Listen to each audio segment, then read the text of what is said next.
Good afternoon, everybody. Thank you for joining us today's expert webinar. My name is Aaron Samuel from Spring People. Spring People is India's biggest corporate technology training company. As a part of our webinar series, we have Mr. Surya Prakash Mohapatra, Global Head, Talent Transformation, Wipro. If you have any questions during the session, please type in the question box. At the end of the session, Mr. Surya will answer all your questions. Now, without any further ado, over to Mr. Surya Prakash. Great. Thank you very much. I would like to thank Spring People for this wonderful opportunity to be part of this webinar and share my experience and some of my ideas with you and engage in a dialogue with you on how can L&D drive continuous learning strategy. The theme for this webinar is 5 steps to an L&D driven continuous learning strategy. Let me begin with a story. There was a young man in a country who wanted to learn music. And he was very fond of music and then wanted to go to the best teacher in his province and learn music from him. He found out the best teacher, went to him and asked him, Guruji, can you teach me music? The Guruji smiled at him, looked at him, smiled and said, yes, why not? I can accept you as a disciple in my music school. The young man said, teacher, tell me how long it's going to take me to learn music from you. The teacher said it's going to take you 6 years. The young man was a little surprised and he said, Guruji, look, I already know something about music. And I don't think in my case it's going to take 6 years. It might take less than 6 years. I think I can learn music fairly quickly, Guruji. The teacher looked at him and then asked him, my dear student, tell me what you know about music. The student, with a lot of pride, explained to the teacher everything he knows about music. And then with a pride, a sense of pride and inquisitiveness on his face, he looked at the teacher and asked him, Guruji, now tell me how long this is going to take, or it's going to take for me to learn music. The teacher, with a lot of calmness and composure on his face, told the student, it's going to take 12 years for you to learn music. The young man was furious. He was angry. He was surprised, taken aback, and he looked at the teacher and asked, Guruji, are you a real guru or a fake one? You told me it'll take me 6 years. I have already explained to you all that I know about music. And I expect it's going to take much lesser than 6 years, but you're saying it's going to take 12 years? The teacher smiled and looked at the young man and then said, son, everything that you know about music is wrong. It's going to take you 6 years to unlearn what you have learned, and it's going to take another 6 years for you to learn music. So 6 years plus 6 years is 12 years. That's what you need to learn music. My dear friends, participants in this webinar, this story has got a very profound message for all of us. This story is about learning, unlearning, and relearning. This story is about continuous learning. This story leaves a profound message with all of us that we should never believe that we have arrived in life, but we should always believe that we are students in the journey of life. Bill Clinton, the former president of the United States of America, when he was addressing a very premier important conference, he made a very important statement. And he said to all the delegates in the conference, Dear friends, all that I have learned in many years of my life is just one thing. And that one thing is there is always more to learn. That's what the potential of every human being. There is always more to learn, and human beings are, no matter what age, what generation, what gender, what group they belong to, the human beings always have the potential to learn more. And today's webinar is all about that. It's about how do we build a continuous learning strategy. What can L&D do to make that happen?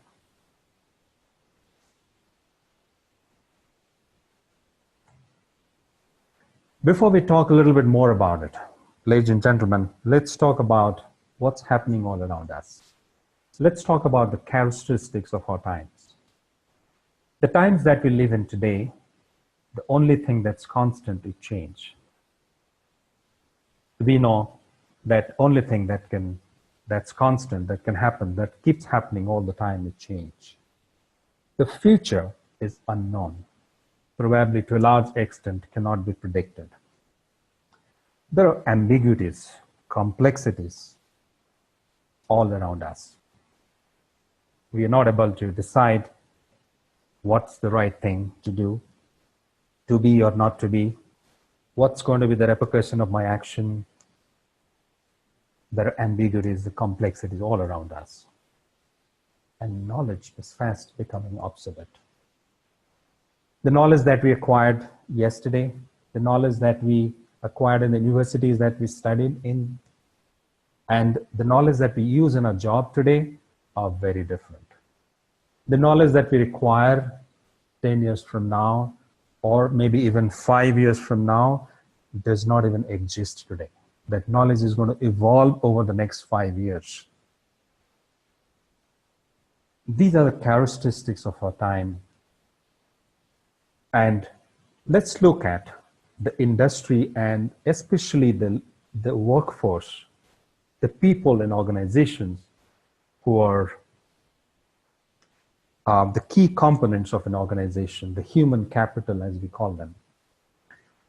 There are some interesting emerging workforce trends. These are the trends. By 2020, more than 1/3 of the desired core skill sets of most occupations will be skills that are not yet considered crucial today. This is something I talked about. The skills that are going to be required, which are going to be important, probably do not exist today, or they're not considered important today. There's going to be higher unemployment with unfilled jobs, rising productivity with stagnant wages. Companies probably will increase their revenues, but there'll be more productivity, but they will still give less wages to people. Economic recovery with declining upward mobility. The makeup of the workforce will keep changing. 4 generations will work together. Man and machines will work together at the workplace. In the same workplace, man and machines will collaborate with each other. Men would manage machines and other men, or we don't know whether machines will manage men. Shifting workforce demographies. Workforce will be global, or it's already global today, virtual, mobile, spread across countries and cultures. Organization structures will keep changing. Hierarchical structures in the past would break down. Large corporations would break down. Hierarchical structures would melt away. Self-empowered teams would emerge. Small organizations who are more agile and strong will become suddenly more powerful. We would see the large elephants, who are the large corporations, very slow to move around, and we'll see the small mosquitoes, very small, but very agile and swift. And the mosquito can pierce into the skin of the elephant, and the elephant can't do anything about it. So that's what we would see, large organizations struggling to survive and succeed and thrive. And we'll see that small organizations which are agile and swift and willing to learn, experiment, make mistakes, and keep learning from those mistakes and keep doing course correction would become more successful. These are some of the interesting trends of our time. Let me quickly share with you one example. This example is of about parking your car then and now. So a few years ago, when you and your spouse used to travel together, and if you're driving and if you reach your destination, you would probably need your spouse's help to guide you how to park.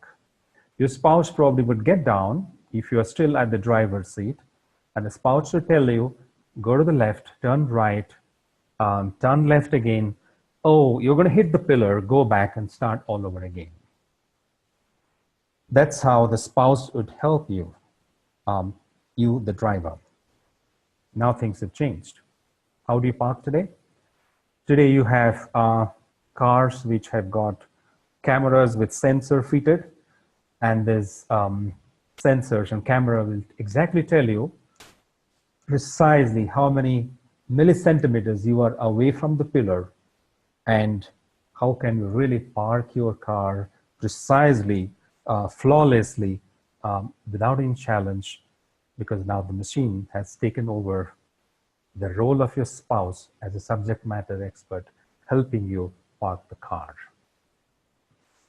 So that's the bad news. The role of your spouse as a subject matter expert has gone away. What's the good news, ladies and gentlemen? The good news is your spouse is still there. And the spouse is probably still relevant if he or she prepared to learn something new, something different, because the machine has taken over the role of the subject matter expert when you are driving and trying to park your car. So that's all about the need for continuous learning. That's exactly what Marshall Goldsmith said. What got you here won't take you there. So individuals and organizations will have to acknowledge the fact that where they're today, because of the skills, the knowledge, the competencies they had, they're here today. But those knowledge, skills, competencies will not guarantee that they will be there tomorrow in the leadership position. So this is where I think Jack Welch, the famous management guru and the head of General Electric, some point in time told very loudly that organizations that learn faster than competition would stay ahead of the curve. Organizations that do not learn keeping in pace with the competition's ability to learn would lag behind. And the great example is Nokia. I think one of the engineers in Nokia actually invented the first digital camera, but the mental models of the leaders in the organization did not allow them to pursue that vision. They continued to believe that a picture which has the look and feel, the touch and feel, that would remain forever, and digital pictures would never succeed. And they refused to learn. They refused to see the signals. They refused to see the new trends in the industry. They refused to acknowledge what is coming. And that's how they failed miserably. So this is what individuals and organizations need to keep in mind, that they need to understand what's coming. They need to see the emerging trends. They need to see the mistakes they have made and how can they learn from that. They need to see what's changing in this world and how can they connect the dots. That's what Steve Jobs did very well. When the whole world was using mainframe computers, he believed that the computing powers can be in a box. It can be on a desktop. And that's how he invented the Apple computers. And when the best computer organizations or manufacturers were inventing and manufacturing the best laptops in the industry, he already knew that the computing powers of the future would be on our palm, on the mobile, in the mobile phones. And that's how, iPhones originated. So he had this great ability of seeing the trends in the future, what is happening, what is changing, and he had the great ability to connect the dots. So in our organizations, we need more and more leaders, more and more individuals, more and more people who are ready to learn from the mistakes, ready to see what's coming, ready to understand the trends, and start preparing for the future. We need individuals who are ready to learn at all times. How can L&D make a difference? How can L&D make that happen? How can L&D facilitate that? L&D can facilitate that if L&D acknowledges the changing role that it's going to play in future or today. L&D, first of all, has to acknowledge that the traditional approach to training will not work. The traditional approach to learning and development will not work. L&D has to acknowledge that its role is going to evolve or has already started evolving to ensure that it enables an organization to keep learning all the time. So here are three things that are changing in the role of the L&D practitioner. The role of L&D today and tomorrow is going to be continuous generation of meaningful, vibrant, relevant, on-demand content accessible from anywhere. So their role is not just to create dozens and dozens and dozens of classroom delivery material and program. Their role is going to evolve into something or somebody or function which is going to generate continuously meaningful, vibrant, relevant, on-demand content accessible from anywhere. L&D's role is going to build an ecosystem and create a context where people can discover who to collaborate with to develop capabilities. L&D will not have all the capabilities within the function. L&D will not have all the knowledge. The knowledge will be sitting across the organization, in the subject matter experts, in the knowledge champions. L&D has to just build an ecosystem which will help people find the context, which will help people discover who are they going to collaborate with for building, developing their knowledge. Who is the SME that they need to reach out to? Who are the peers that they should work with to ensure that they come together, collaborate, and build new knowledge? L&D's role is going to facilitate interactions and ensure that these become intrinsic to the way organization functions. So L&D has to ensure that people who have the knowledge, they come together, talk to each other. There are interactions. People in organizations do talk to each other. L&D cannot stall that. L&D has to facilitate that. L&D has to ensure that through the right ecosystem, we bring people together, facilitate those interactions, and these interactions become intrinsic to the way the organization functions. It becomes a part of the DNA. Learning and sharing, collaborating to create new knowledge becomes part of the DNA of the organization. This is what L&D has to facilitate. How can L&D make that happen? And when we started the webinar, we talked about 5 steps. We said, today we're going to discuss 5 steps that L&D can use or take to make that happen. The first and foremost is to get leadership commitment. It begins by including learning in the vision statement of the organization. It begins there. If the survival and growth of an organization depends on learning, it has to be part of the vision statement. An organization should openly declare and make a statement that we are going to become a learning organization. We're going to learn from our customers, learn from our experiences, learn from our partners, learn from our suppliers, and we're going to create new possibilities and experiences for our customers and stakeholders and partners. So that's step number one. And L&D has to facilitate that. L&D has to work with the leadership, have a strategic partnership with the leadership, and ensure that there is leadership commitment.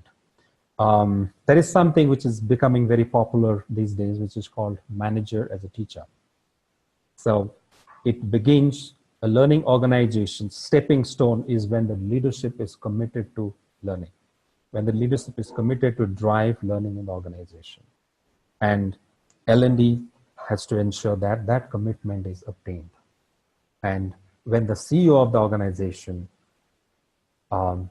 goes out there and delivers training to people through the medium of storytelling, sharing experiences, or by reaching out to people and then sharing knowledge, that can be a great example, a great trendsetter, which can actually ensure that we move towards building a learning organization.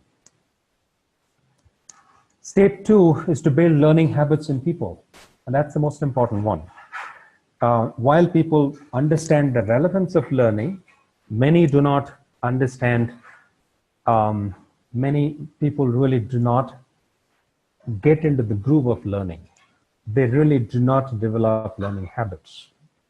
And because in future, learning is going to be self-directed, it's going to be self-managed, it's important that people develop the habit of learning. If they do not have the habit, then they're never going to learn.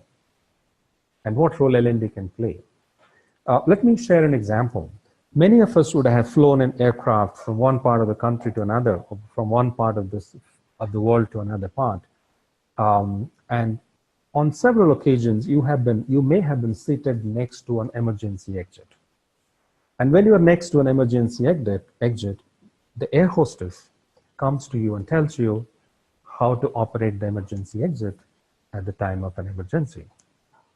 My dear friends, if I ask you a very simple question, if actually you happen to face an emergency situation, how many of you can really operate the emergency exit?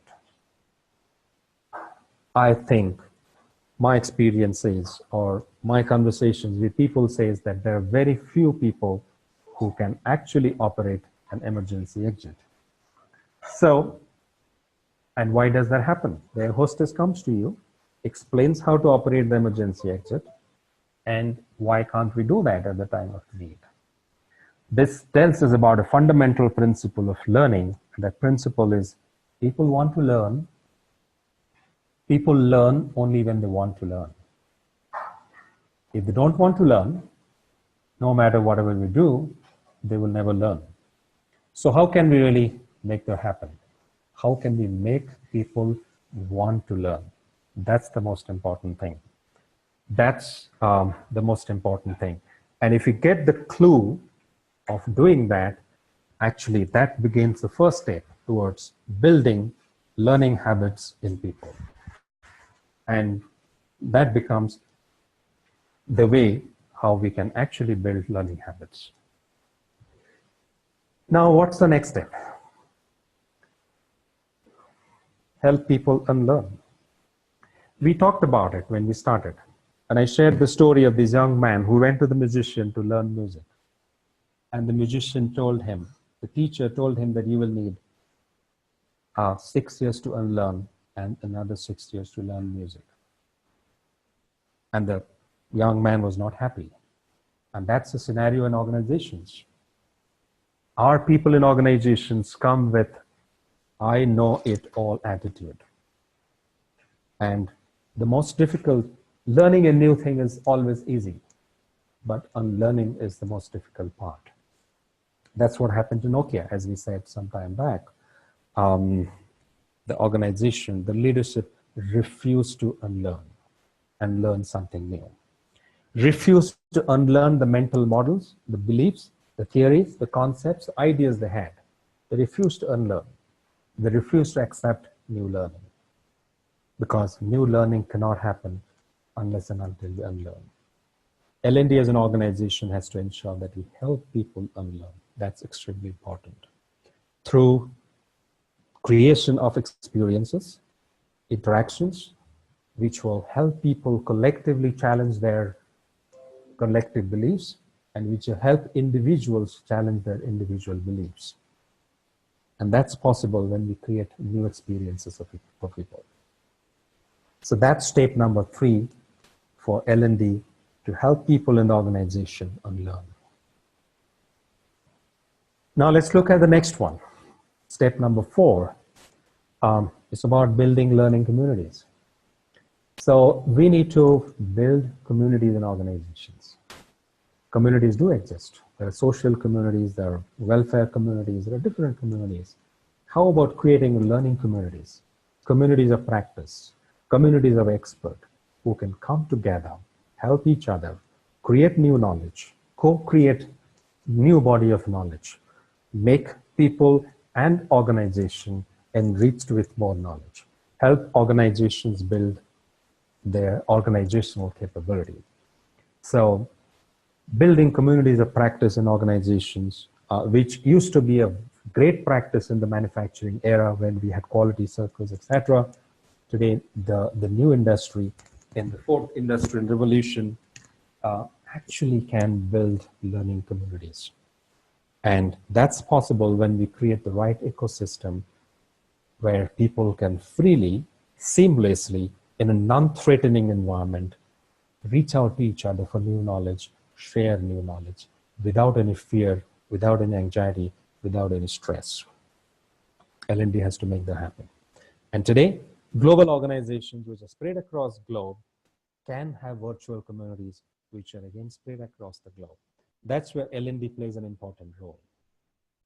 Technology, understanding the cultural nuances, understanding the capability of technology will help L&D build the right communities and bring people from across the globe, across different cultures, come together and collaborate on a particular theme, on a particular body of knowledge, and then enable the organization to build its capability, both people capability and organizational capability. The last one, it's not enough to have a great vision statement unless we build a learning culture by building learning habits in people, by creating the right ecosystem where we build communities and enabling people to unlearn. What's also important is to keep reviewing how we are progressing. How is the learning charter progressing? How is our social learning initiatives progressing? And this review is not about number of people who attended training. It's not about how many hours of training that have been conducted. It's not about how many programs that have been delivered. It's all about how many innovations that we have created, how many ideas that have been generated, how many communities have really been formed, how much of new knowledge that has been created, how many customer problems that you have solved by applying new knowledge. That's where the crux of this review has to focus on, revolve around, because that really talks about our progress. So as an L&D practitioner, keep reviewing the learning charter, the continuous learning charter, and make course corrections, make improvements, and keep progressing. So these are the 5 steps that an L&D practitioner or L&D leaders in organizations need to take to drive a continuous learning strategy. What should be our vision for the future? The vision for the future is to move our way progressively from our current state and approach to learning to a dynamic, pragmatic future state of learning. And let's look at this continuum. And on the left, you can see the past or the present state of learning in organizations, how people learn in organizations. And on the right side, you can see how can we evolve and progress to the future. So learning has to evolve from a present demo practice feedback approach to gather, reflect, create, test, approach. So typically, present demo practice feedback is a trainer instructor driven approach. But in future is about bringing people together, giving them the experience where they can gather new knowledge, reflect on that new knowledge or experience, create new knowledge themselves, and test it out themselves. Let's look at the learning programs that we design.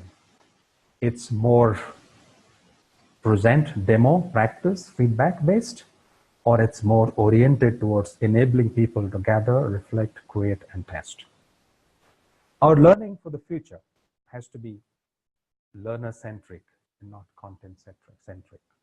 There is too much of content that's all over the place. It's the learner's needs, the challenges that he or she is facing, the competency that he needs to build. It has to revolve around the learner. In the traditional approach, learning was all about explaining things. In the future approach, where learning has to be continuous, it's all about helping people discover things. In the past or today, learning is about information. In future, it has to be learning about finding meaning, not about finding information. In the past, learning is about what. Today and tomorrow, it's going to be about how. In the past, learning was about teachers. Tomorrow, it's about learning is about networks, is about communities, it's about knowledge networks, it's about people coming together, helping each other learn from each other, not necessarily depending just on one teacher to make learning happen in them. Learning today is about receiving meaning.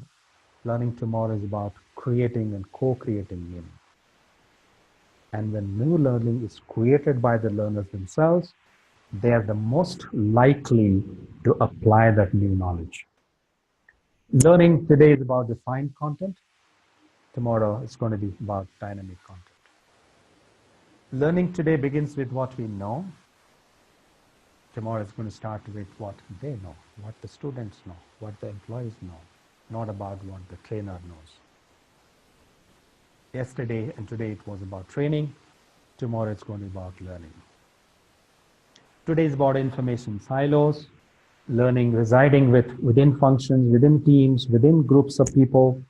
Tomorrow is going to be about connected information, where information can pass on seamlessly from function teams by the leverage of technology and the right practices, right processes, and the right ecosystem set up in the organization. So that's the vision for the future. This is what L&D has to drive to ensure continuous learning in organization. Gather, reflect, create, and test. Build a learner-centric learning strategy. Help people discover.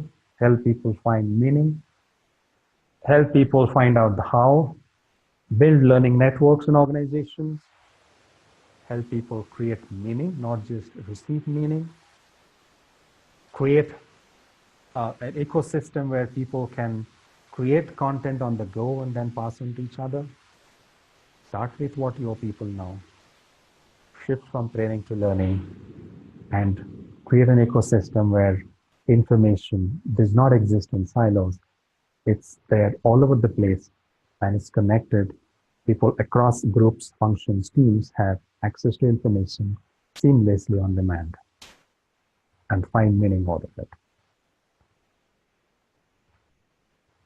So, L&D, if I had to essentially talk about the vision for the future, in one sentence, it's about stop teaching, start enabling. Because you can't teach everything. You cannot be an expert in every subject. The technology is changing every now and then. When new business models are emerging, new way of doing things are emerging, we can't be a master, an expert in everything. So let's stop teaching.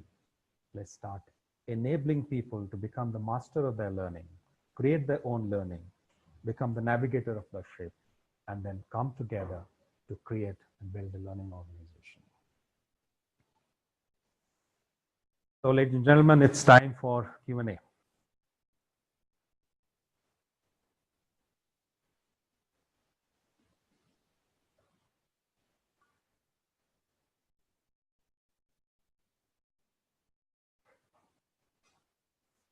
I can see there's a question from Sri Kumar, and his question is, please explain what is unlearn.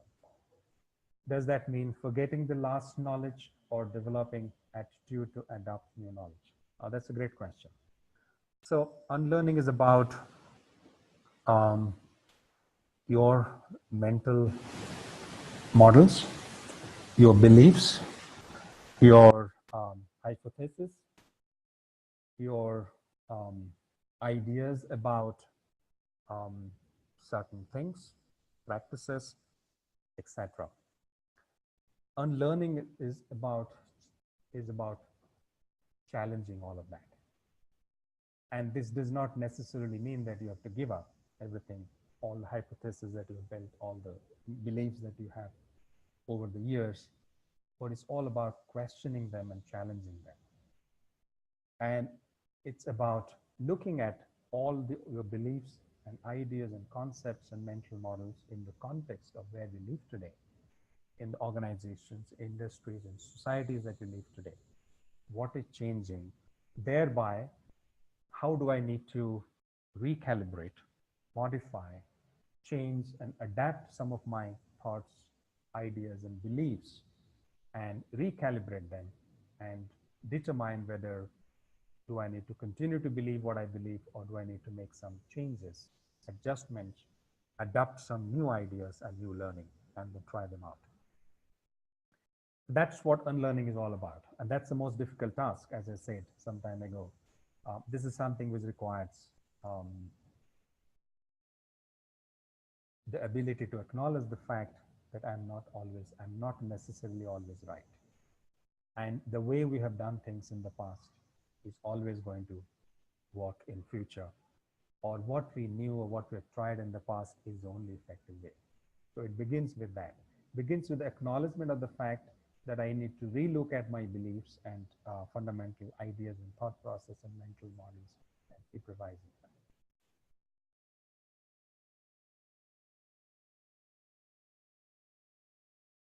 them.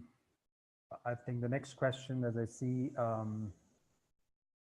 Deepika, how to motivate employees to come forward to learn.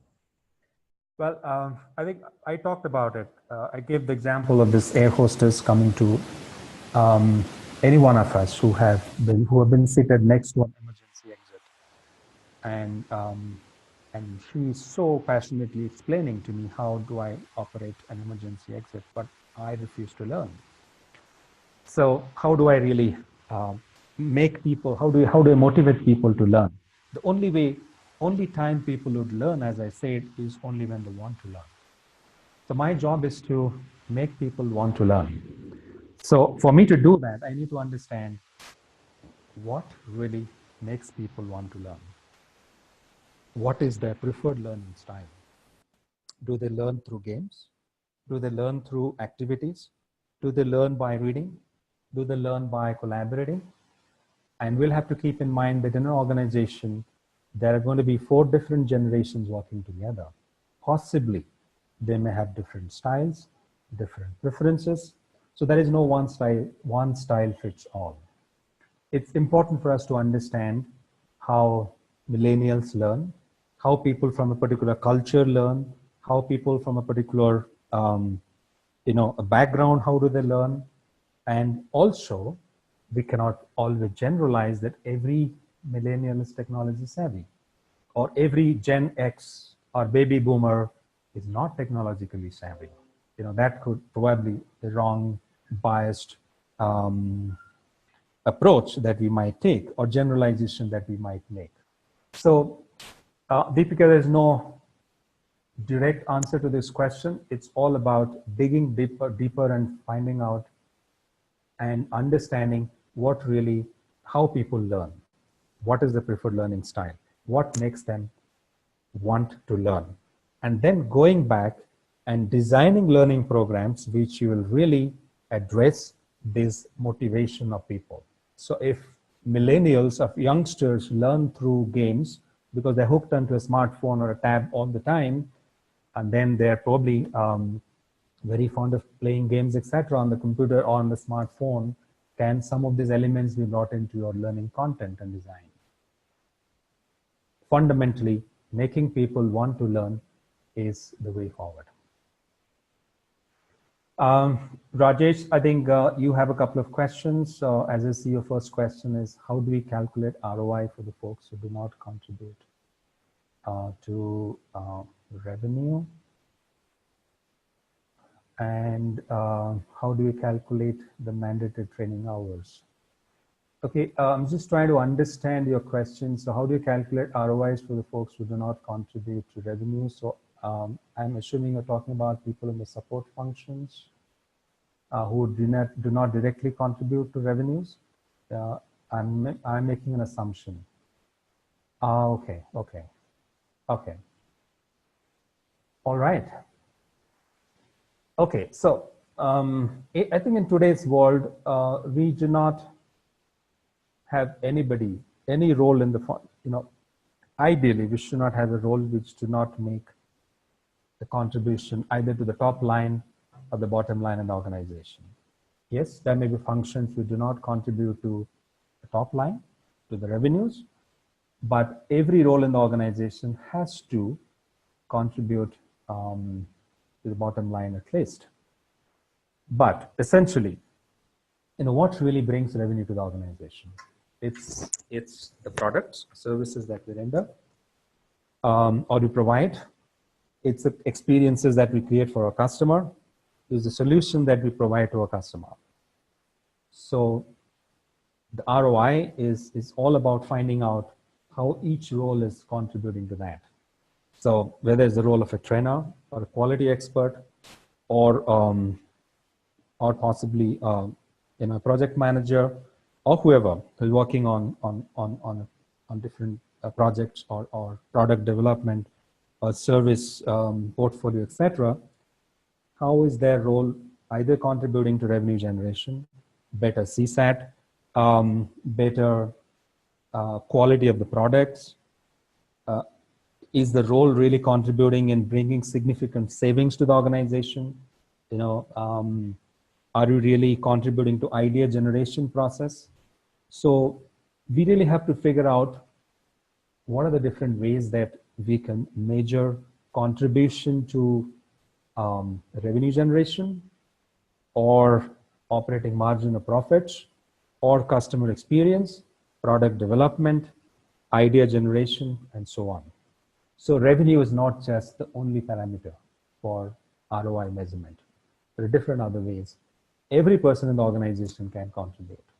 We need to find out what is the role, what's the linkage of this role with the larger vision of the organization and the mission statement. What is the linkage? How do you really quantify that and then measure what contribution I'm making? Is it a cost saving? Is it a revenue generation? Is it CSAT improvement, NPS improvement, or anything else that can be tangible and quantifiable? I look at the next question. How do we calculate the mandatory training hours? Mandatory training hours are mandatory programs.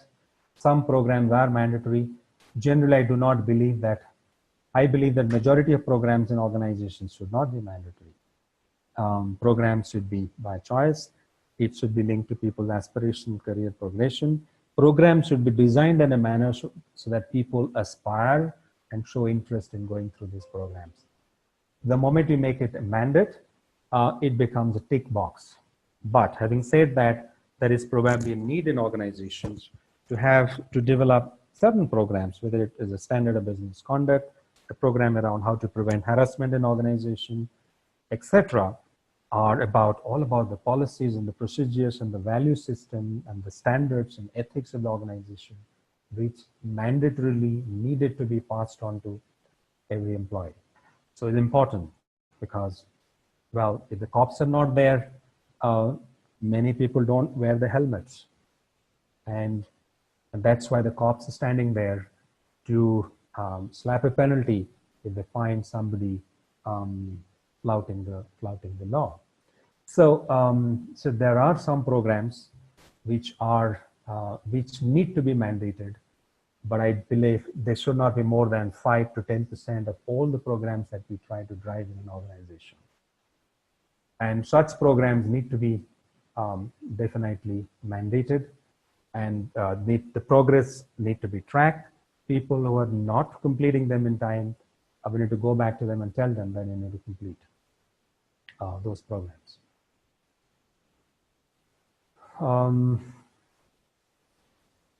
I don't know if you have time to pick up all the questions. Let me kind of try and look at some more questions. What strategies do you suggest to implement continuous learning among leadership team? That's a great question, because oftentimes the leaders believe that they know it all. They don't have to learn everything because they've done it. They're successful leaders. They prove their leadership quality time and again in many places. So that's where I think fundamentally the problem is. And when there is a problem like that, it cascades down the organization.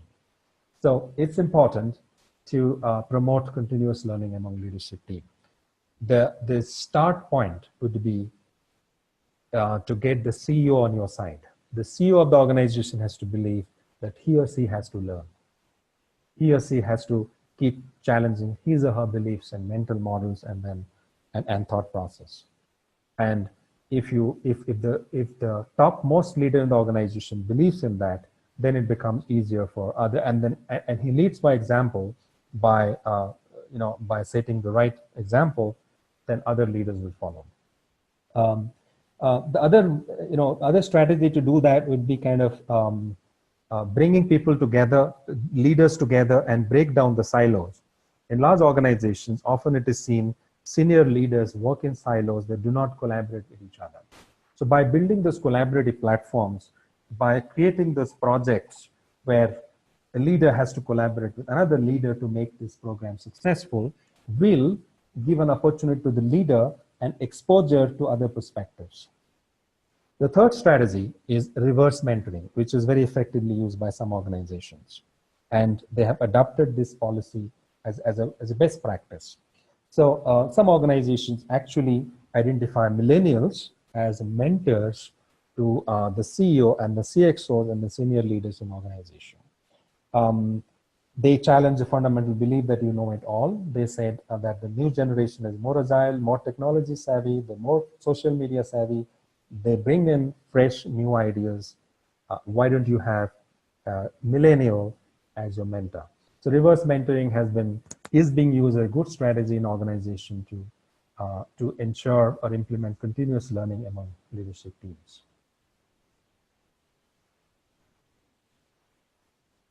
Trying to look at a couple of more questions.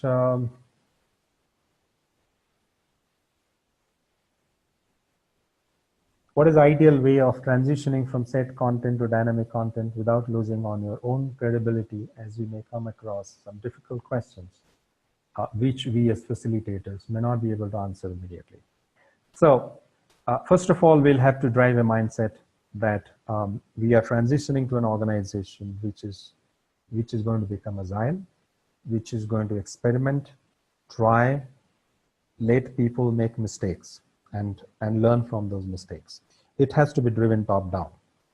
And the L&D leader in the organization has to partner with the CEO and the leadership team to make that happen. And the leaders below them will have to make that happen in their respective functions and organizations. So moving away from a defined content to a dynamic content, it can be a phased approach. You do not have to move, you do not have to sunset or grandfather all your defined set content. They can still remain. They can still continue to add value. But you need to create those practices, policies, and systems. As I talked about communities of practice, communities of practice can be a good tool to create dynamic content. Content can be created on the go. Enterprise social media. Different organizations either have their own proprietary social media tool or they use a third-party one. And enterprise social media can be useful tool to bring people and collaborate, write blogs, create a video, contribute to ideas. And that should be knowledge champions who should actually take this distributed content, and find ways and means to kind of consolidate that into content which is structured and which can be accessible by people across the organization. So while you continue to have defined content, build an ecosystem where people come together, collaborate, and co-create content dynamically, which then can be structured and formalized into new body of content and knowledge and be available for access on demand by people across the organization. How are organizations leveraging different technologies to cater to different learner styles and keeping them engaged? There are a lot of them. There are a lot of them today. But before I kind of talk about some of them, let me tell you one thing, that your technology is not your objective. Technology is only a tool. It's the choice of the technology which does not direct or drive your solution. It is your purpose which drives your solution. So I think this is an anecdote. When Americans went to the space, they realized that the pen that they carry does not write because of low pressure. And they decided to invent a pen which will write in the space. They spent millions of dollars in research to produce a pen which could write in the space. And they actually did that. They could invent a pen which could write in the space. You know what the Russians did when they went to the space? They used a pencil. So it's not about which technology. It's about what is my purpose. If my purpose is to write in the space, how can I do that? What can help me to do that?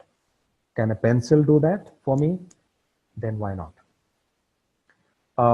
So when I was speaking to a group of audience in an HR conference in Amsterdam a few years ago, a lady stood up and then asked me, Surya, you come from a large organization. You have the money, the investment to invest in technologies. I come from a medium-sized organization. We don't have the money to invest in technologies. I said, what do you want to do? She said, I want to create a collaborative platform where people can collaborate to learn. I said, do you have a SharePoint? Do you use SharePoint? Do you use shared folders in organizations? Do your people in your organizations carry smartphones?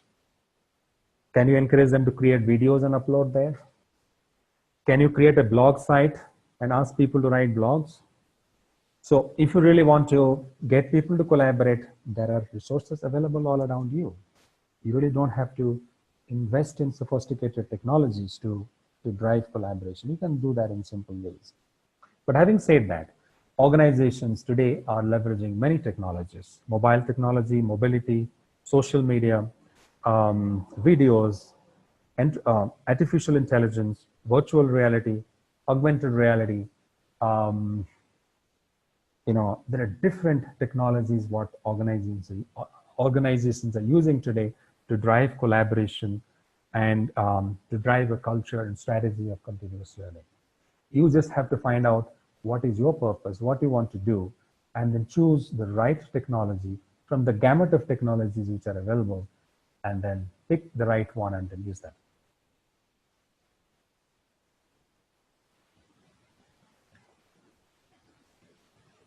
I'm just trying to see if there's some more questions I can see.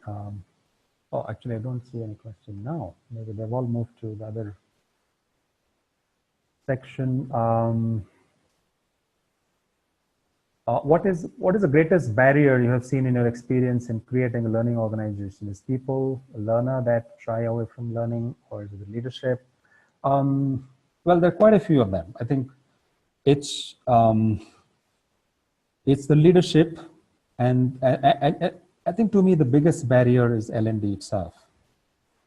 L&D practitioners who believe that the ways they have been driving learning in the organization all these years are the best ways to drive learning, even going forward. They are the biggest barrier to learning. So L&D has to come out of that mindset. L&D, I wrote an article a few months ago. I said, If you are the CLO of an organization, can you run your function as a startup? Are you prepared to take risks, experiment, bring in new ideas, bring in new technologies, be prepared to invent and innovate? Then you can probably set up the right L&D function. The other barrier is the leadership, which I will not say it happens everywhere, but any organization where the leadership believes that learning is just a support function, it's not part of our critical strategy, they actually become a greatest barrier for learning in the organization.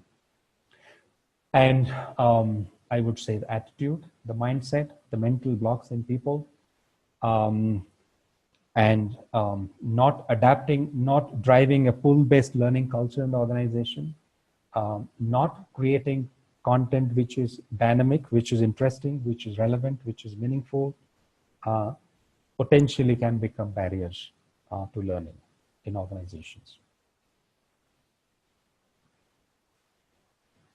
Let me see if there is more. Monish Dua says, my question is pending. I'm trying to figure out where your question is.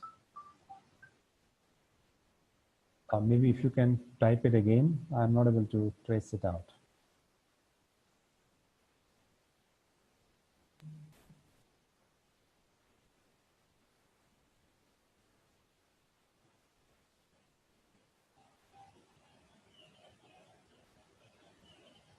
I think I've discovered it. Can you elaborate more on when they want to learn? What approach can act first? Okay, so it's important is to create inquisitiveness in people to learn. And that happens, and then the approach that can act first is to understand quickly which learner group that you're trying to address, what are their motivation behind learning. The motivation behind learning, would they learn phenomenally well if you just let them be on their own and create their own learning, then make that happen, instead of putting them through regimented, structured, formal learning programs. If you believe that learning, there are people who can learn through a competitive environment, a gamified environment, try and create that environment.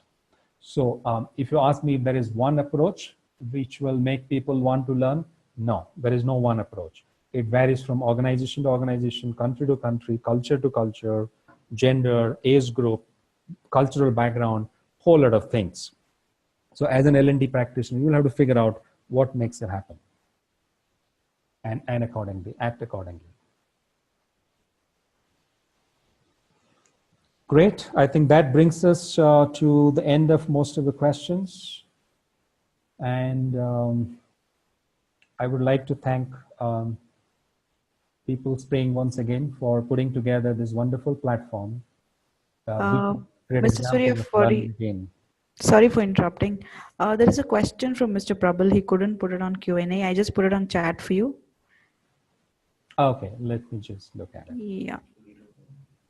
Oh, can you quickly read it out for me? Yeah, sure. He says, what are the tested tools to enumerate productivity for futuristic L&D sessions? Okay, so when you talk about productivity, there are different parameters. So you look at your efficiency, how quickly you churn out your content to meet the dynamic requirement of new emerging business needs and competency needs thereby. So how quickly you can really churn out content, how quickly you can deliver training, how quickly you can bring people up to speed. So there are different ways that can be done. One is technology leverage. Technology is a great tool to create content quickly. You can churn out content quickly, thereby improve the productivity in terms of rolling out modules quicker. The traditional approach of bringing a set of instruction designers together and creating a whole lot of content following different methodologies. I'm not going to challenge any one of them, but some of our methodologies are not really geared to create content fast and in real time. We need to have the ability to create content in real time, disseminate content in real time, and in fairly good amount of time, a quick amount of time, and then get people up to speed on the job